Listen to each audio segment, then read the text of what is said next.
Fire engine. Flying Scotsman and my brothers were all green, explained Gordon one night in the shed. It was all very well in its way, but now I prefer my blue. It makes me different, you see, and that's very suitable for an important engine like me. The engines on our old line used to be blue, remembered Donald, but nae so dark as we are. Dougie and me never were, though. We had to be black. So blue makes a nice change. I like my green too, agreed Henry.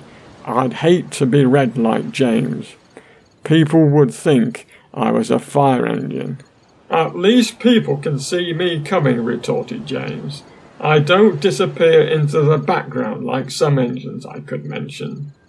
If it weren't for the noise, you'd need a yellow and black front like Mavis.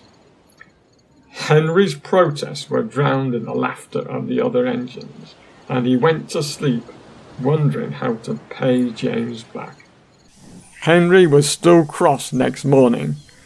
What can be wrong? What can be wrong? Wondered the coaches anxiously, as Henry pulled noisily away from the big station.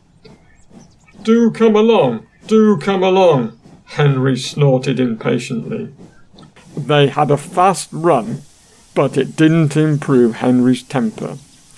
He bumped the coaches when they reached the end of the line, and again when he backed on to them for the return journey.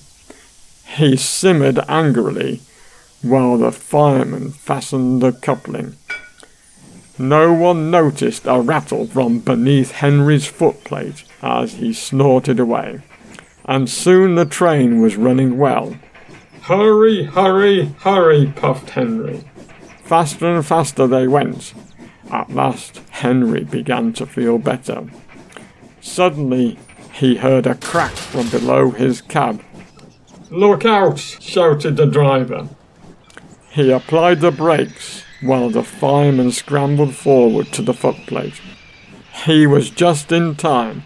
Both men watched in horror as a widening gap opened between Henry and his tender. Henry stopped as soon as he could. The automatic brake halted his tender and the train some way behind. We must drop Henry's fire, said the driver urgently. It will be dangerous to let him boil dry now that we can't get more water from the tender. The fireman agreed. Sorry, old boy, he said to Henry, just when we've got it going nicely too. But if you hadn't banged about so much, you wouldn't have broken your tender coupling. While the fireman dealt with the fire, the driver went back to tell the signalman what had happened. When he returned, he found Henry completely hidden in a huge cloud of black smoke, which billowed from beneath his cab. The fireman emerged choking. Henry's fire set the sleepers alight, he spluttered. You stay here. I'm going to telephone the fire brigade. The driver eased Henry clear of the blaze, and then Edward came to take his train. Henry felt most uncomfortable. Workmen made Henry a temporary coupling. They rejoined him to his tender, and then the driver and fireman lit a new fire and drove him gently home. Edward, who had of course seen everything, told the others. They were careful what they talked about that night. As for Henry, he was so touchy on the subject of fires for some time afterwards.